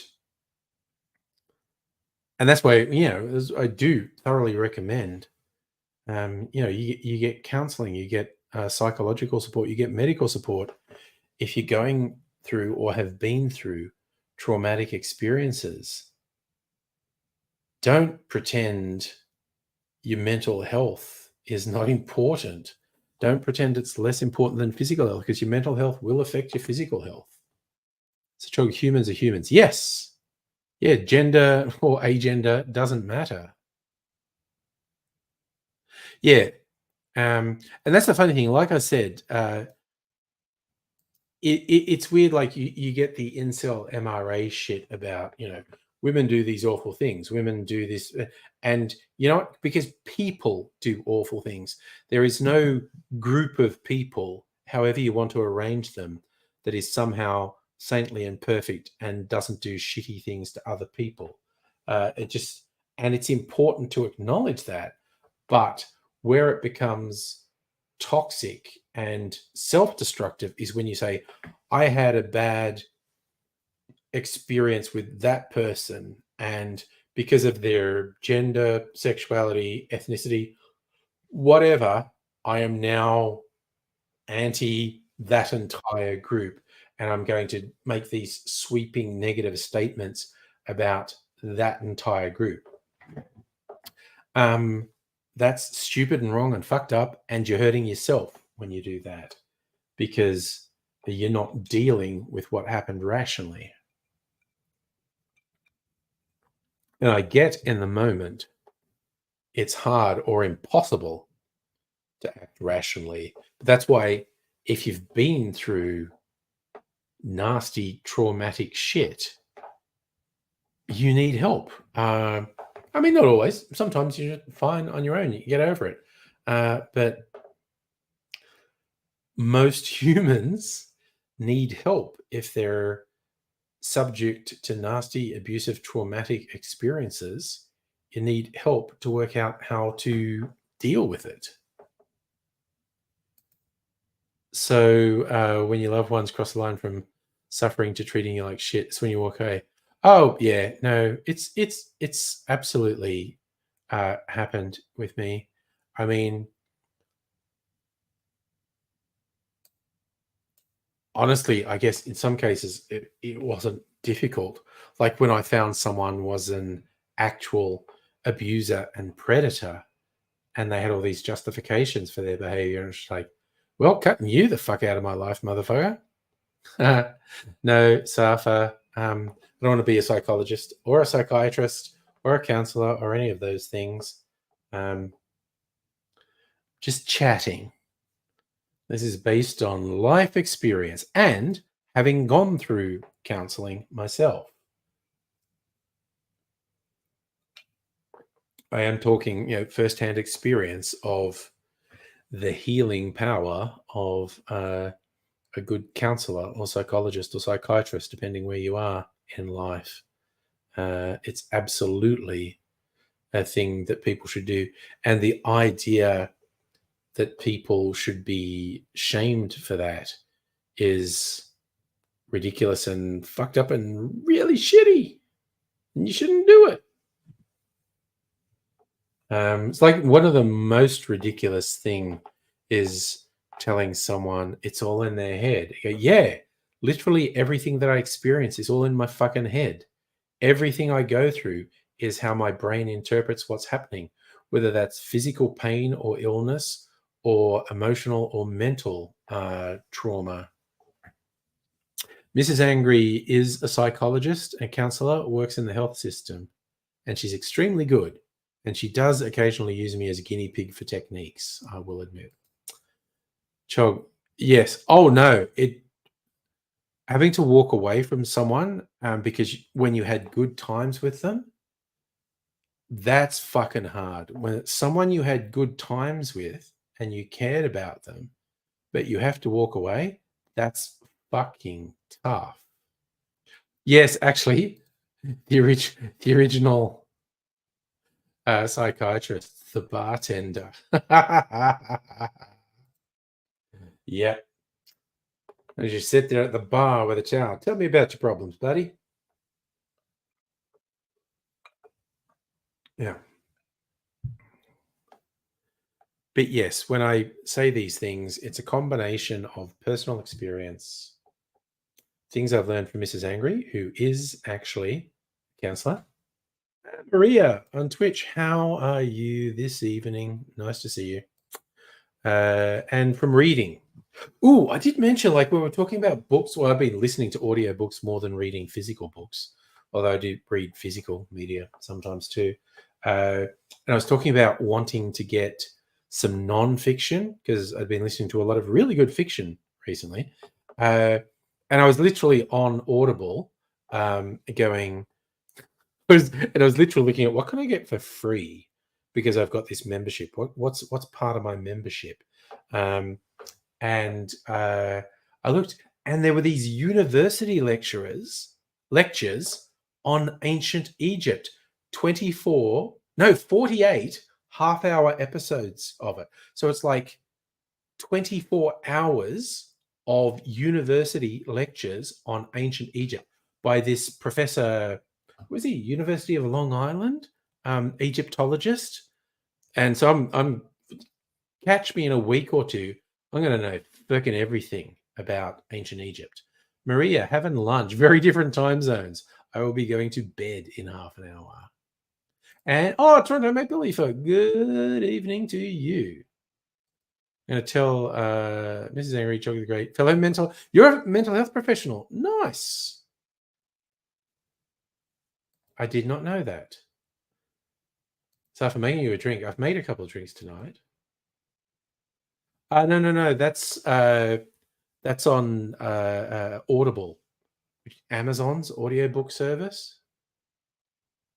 You watch videos on ancient Egyptian architecture. There's going to be lots of good stuff. This is good. I guess I'm about a third of the way through it. I think I'm on like lecture 10, which is going to be actually that's a quarter of the way through it. What am I talking about?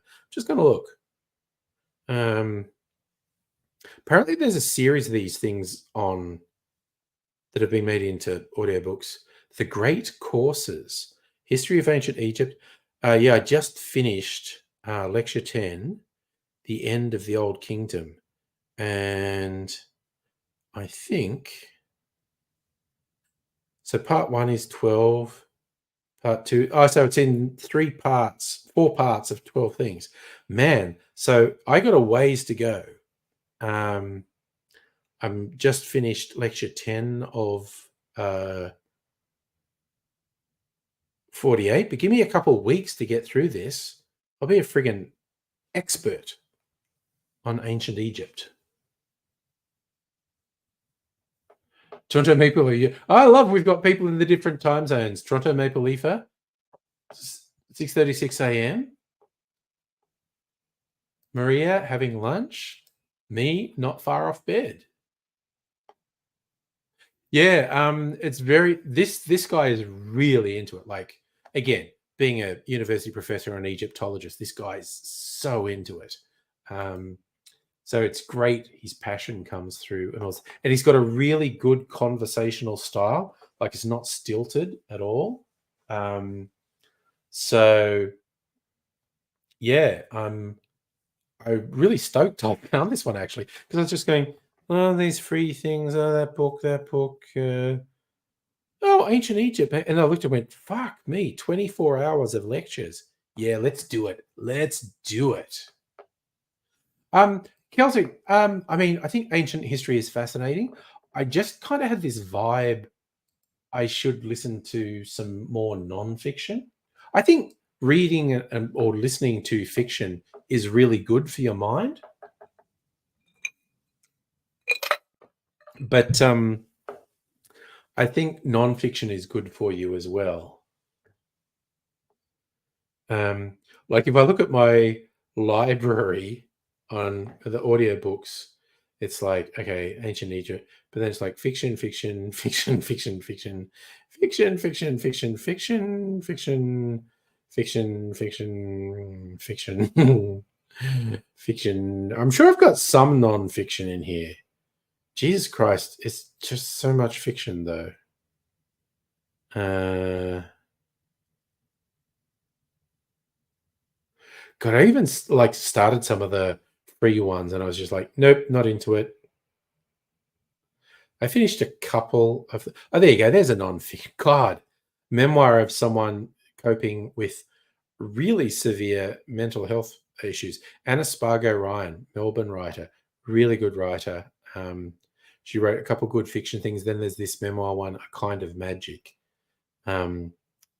That's addressing she like not just depression, anxiety, she has psychosis. She's pretty full on. Then lots more fiction. Holy cow, so much more fiction. I thought I had more non-fiction. Oh, there's a non-fiction. The Dawn of Everything by David Graeber and David Wengrow. Really controversial historians. Great reading / listening. The Dawn of Everything. Lots more fiction. But the one I got just because it's the longest audiobook ever, Alan Moore's Jerusalem, 58 hours. A fiction book that goes for 58 hours. It's like the print version is over 1,000 pages. I even got Dune in the library, actually. Dark Emu, that's nonfiction, Bruce Pascoe. So yeah, I just felt like I wasn't doing enough nonfiction. So I was really excited to get those ancient Egypt lectures. And also, Kelly, just talking about history, I feel like I want to at some point look like what's regarded as the best book on World War II. I'd really like to read a really good history on, or listen to an audiobook of a really good history of World War II. Mrs. Chog recommends Cop Who Fell to Earth. Book about a real experience as a detective with New South Wales Police. Explores mental. Jesus Christ. No one who serves as a cop doesn't struggle with mental health. Every interaction, and by that, I don't mean cops dealing with, I mean social interactions with cops. When you talk to them, you find out, like, yep, some serious mental health struggles in the force. It's a pretty fucking traumatic. And also, just first responders, and like an ex who was a nurse, ambulance drivers. I got a brother who's a paramedic. First responders just have a fucking traumatic existence, basically. Celtic, I have read many, many, many, many, many, many, many, many, many, many, many books in my life. I'm a big advocate of reading. Documentaries and books, World War II. Yep. Look, dude, learning stuff. It's a good thing. Oh, yeah, no. Cops see way too much. I mean, even just mundane stuff, like, as you say, yeah, like very serious killers and whatnot, but even just the mundane stuff, road accidents, domestic violence, uh, all the first responders just deal with such shit.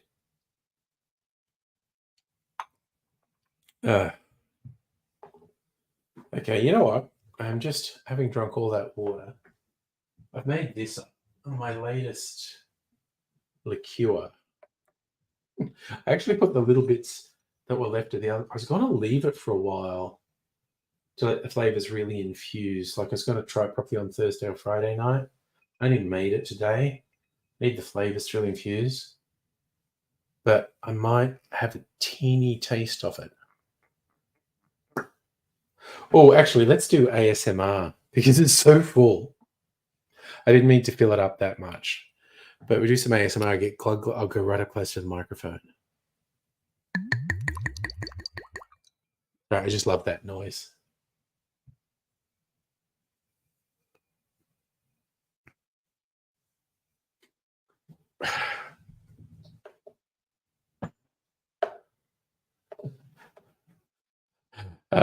Chog. I mean, yeah. Look, a cab and all, but I have to admit, I was cheering the cops on when they were fucking up anti-vaxxers.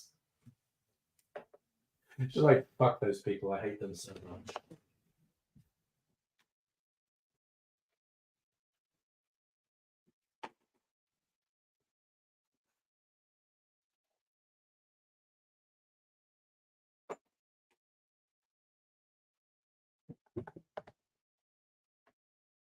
I do remember a couple of people saying, like, when I was cheering on cops fucking up real assholes during the COVID lockdowns.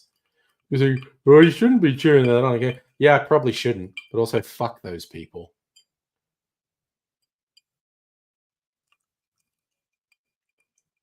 So, anyway, I feel like I just made another batch of my brown sugar syrup, and I feel like I put too much vanilla in it. So I'll see.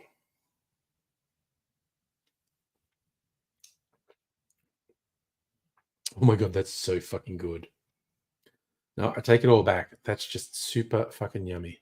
Heine, they're not videos, they're recordings. I listen to stuff on Audible. Like, I just finished all the Expanse books on Audible.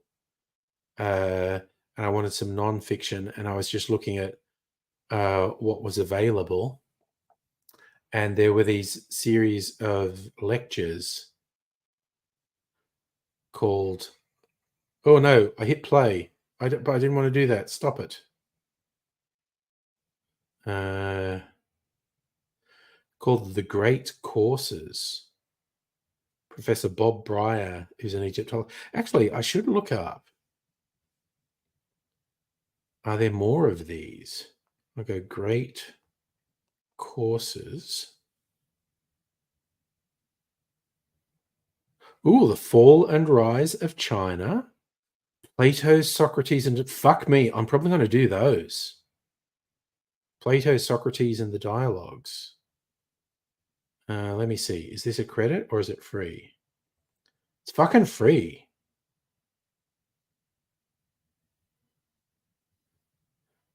And that's 24 hours as well. Oh my God. So these are all 24 hours of lectures. Plato, Socrates, and the dialogues. Oh, that's a mere 12 hours.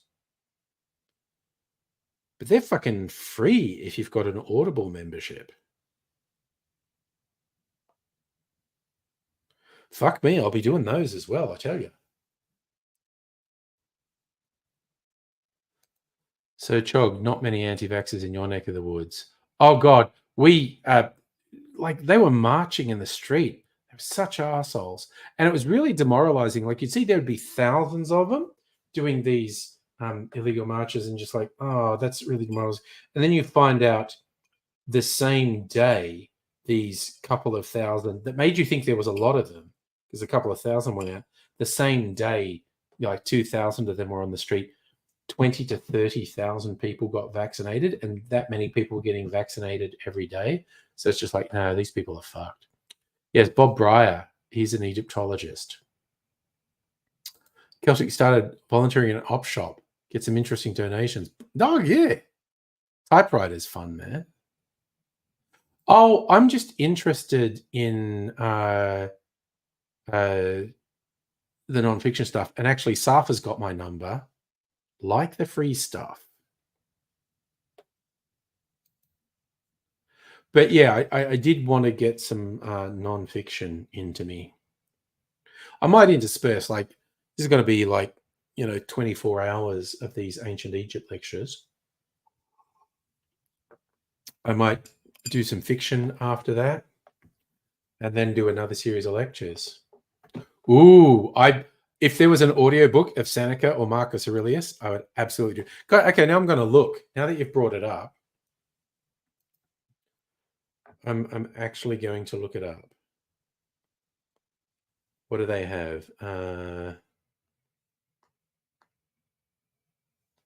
Letters from a Stoic.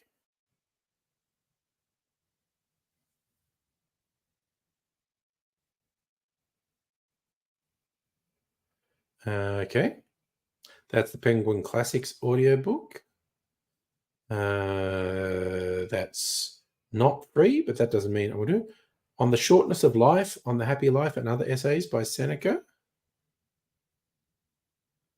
Also not free, but that doesn't mean I won't get it one day. Also, now let's look at Marcus Aurelius. The Meditations. There are 3 versions, possibly of different quality, and one of them might be free. But that one's not free. That one's not free. That one's not free. Okay. So they're all 1 credit on my system. All right. But they do have both Seneca and Marcus Aurelius on there. So angry lectures. That's what all the videos are, Celtic. Oh, I actually agree. The Stoic philosophy is fascinating. So as you're saying, the phrase, in support of police, the right thing. Oh, yeah. But my problem is and I have friends who are cops. They're part of an oppressive system. And I guess it's the system that I'm against rather than individual cops.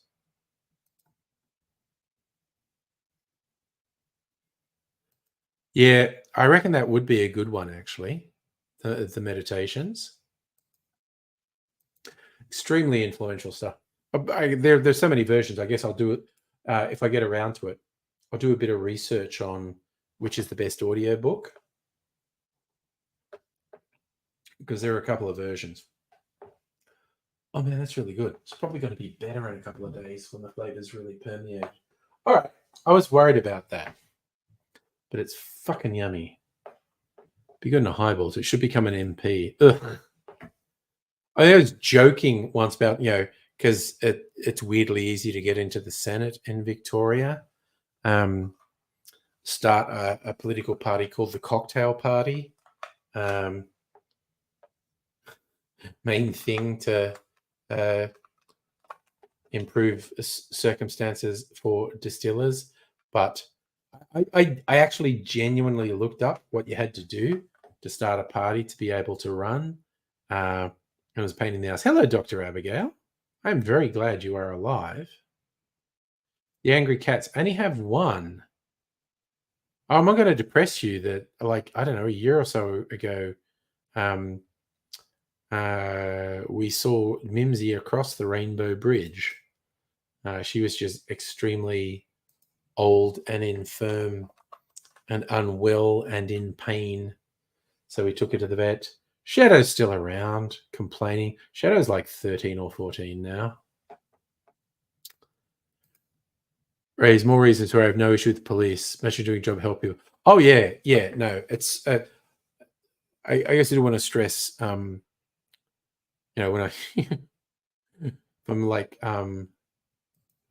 quoting Public Enemy, "Fuck the police." The system is fucked and wrong and corrupt and awful and oppressive. That doesn't mean all individuals in it are bad.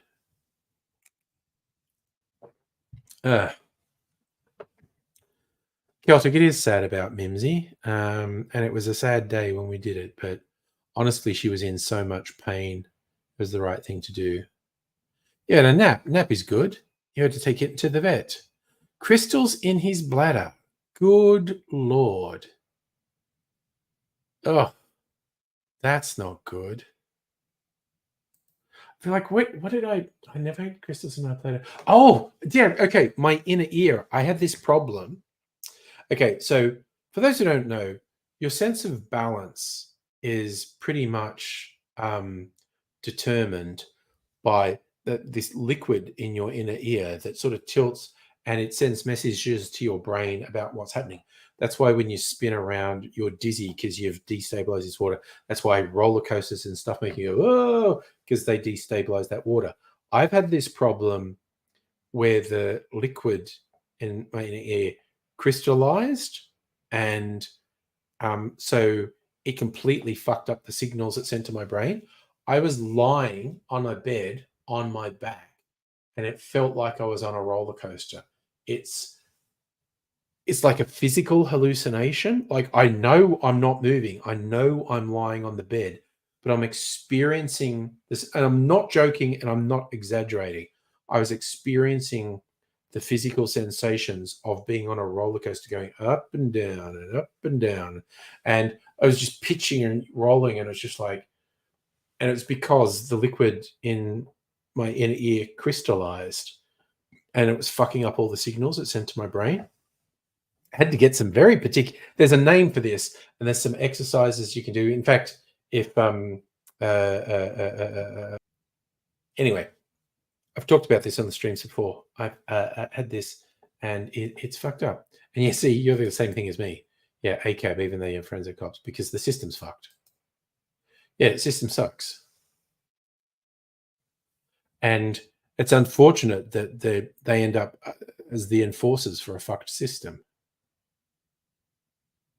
Oh, dude, I did a thing, the hallucination thing. I've done it before, but I hadn't done it for a while. I'm just clicking around YouTube, and it was this thing like, how to simulate an acid trip. You full screen this video, and it's this animation of these black and white lines going wood, wood, wood, wood, wood, wood, wood, wood, and you full screen it and just stare at the middle for like a minute. And that's trippy enough, actually, watching that, because your brain keeps trying to make sense of this rapidly changing thing. And but then you stare at it for a minute and then look away, and because your eyes and brain have been trying to make sense of these rapidly moving black and white lines, the receptors are off. You look around and everything wobbles and waves for like anywhere between 10 and 60 seconds. It keeps happening. It's fucking wild. It's a lot of fun.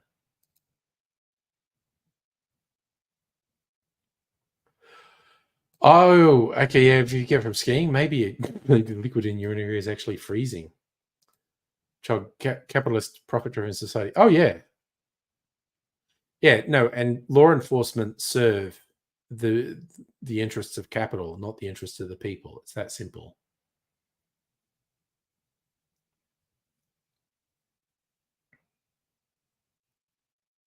Yeah, no, I actually had to get specific.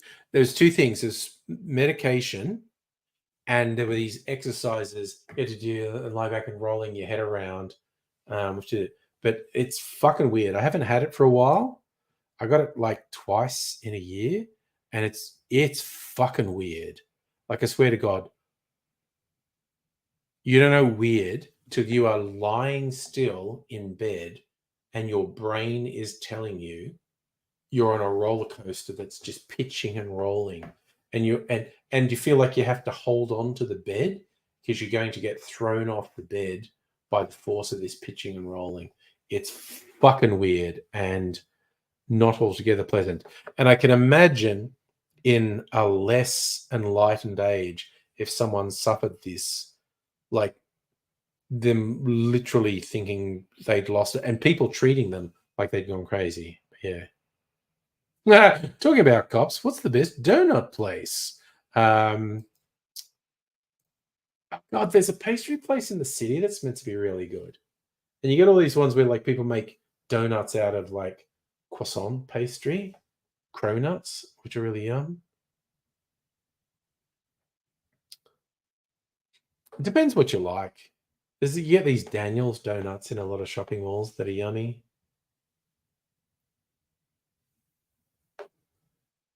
Um, but I keep forgetting to go to this pastry place in the city that's meant to be.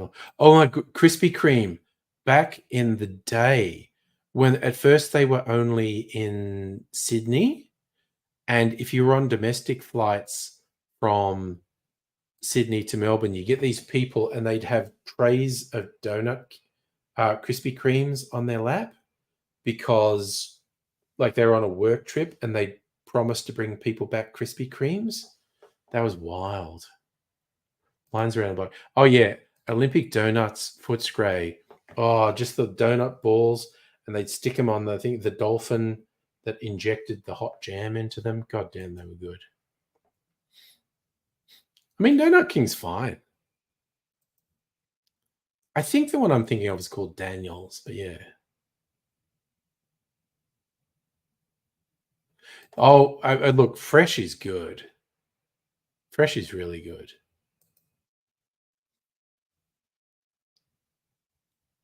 Yeah, Mr. Donut's fine as well, I reckon. Kelty had a dream about Easy. His ghost took over the channel, uploaded his. Yeah, that wasn't a dream, man. That was a vision. He was coming to you and telling you that. Oh, did you get the tuck shop? The one Raze is talking about was at Footscray Station for like decades. Olympic Donuts was fucking amazing. So good. Oh my god, that's a weird one. Smorgies had donuts in Geelong. Oh, Dr. A, you had a vestibular migraine, gives you intense vertigo. Every time you move a tiny bit, oh yeah. Brains are stupid. Brains are stupid. They lie to you and tell you this ridiculous thing. Chog, Daily Doe, that sounds vaguely familiar, actually. So posted an ad on the Discord. Let me see. I Strictly Sega. You put the thing I was talking about. Hypnotic lift commercial.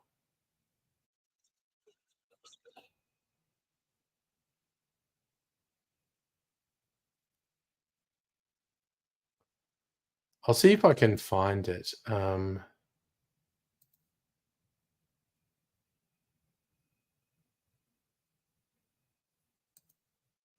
Because I think I could probably put the thing on YouTube on without getting a content match because it's so fucking generic. I won't put the sound on.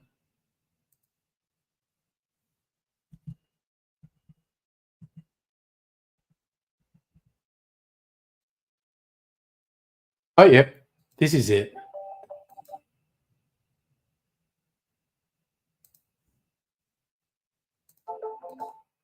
Okay, I'll put the sound off. All right. This is the thing. No, I'll put this. I don't think this will get a content match. Who fucking knows? I don't know. I might regret doing this. But all right, so this thing, you stare at the center of that. Like you full screen the thing on your computer and just stare at the center of it. If you do that for between 30 and 60 seconds, so just keep staring at the center of it. And I did this earlier today, and even just the staring at the center of it is fun because it doesn't change. But if you stare at the center, you start to think it's changing, but it doesn't. Oh my god! I just even from a distance, I don't even have that full screened, and I was just looking at the center, and then I looked to the side, and just like the comments, everything pitched and twisted. Oh yeah, no raise. That was that the commercial is on the Discord. It's the same thing. But yeah, this is what I think. Like brains are stupid, man. They're so easy to confuse. The brain tries really hard to interpret this. Like you literally only have to stare at it. Like I'm just doing it. Okay, you literally only have to stare at that for a couple of seconds. Oof, what was I doing there? I bumped the thing.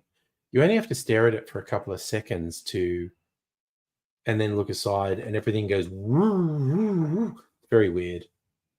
Very weird stuff. Yeah, no, the keyboard's moving. I'll post that one on the Discord. I will. Yeah, I will. Give me una secundo. And the fun thing is, you get this one, then you get a dozen related videos. And this is the whole, in my. Oh, it's 10 o'clock. God damn, I didn't even realize. Got so involved in that.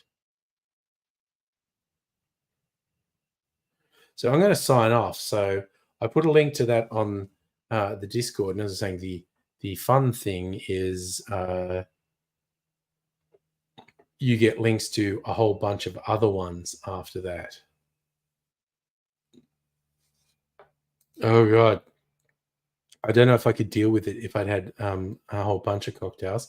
So I'm going to see things. Yeah, I got to go, sleepy bobos. Oh, Thuffer, we are watching 1883, which is a prequel to a show that was apparently quite popular called Yellowstone, which I haven't seen. Kevin Costner's in it. There was a prequel called 1923, which had Harrison Ford in it, which I quite liked. But then this is a prequel to that, 1883. Very compelling stuff. Oh yeah, eat the cherry before sleepy bobos, definitely. Yeah, go to the Discord to be all trippy. Oh my god, it's so yummy. Possibly the most fun thing is all the related videos you get when you watch that one. Yes, Paramount Plus, which I've got for Star Trek. Oh, that's so yummy. All right, you fine folk. See you another time, but I will say bye.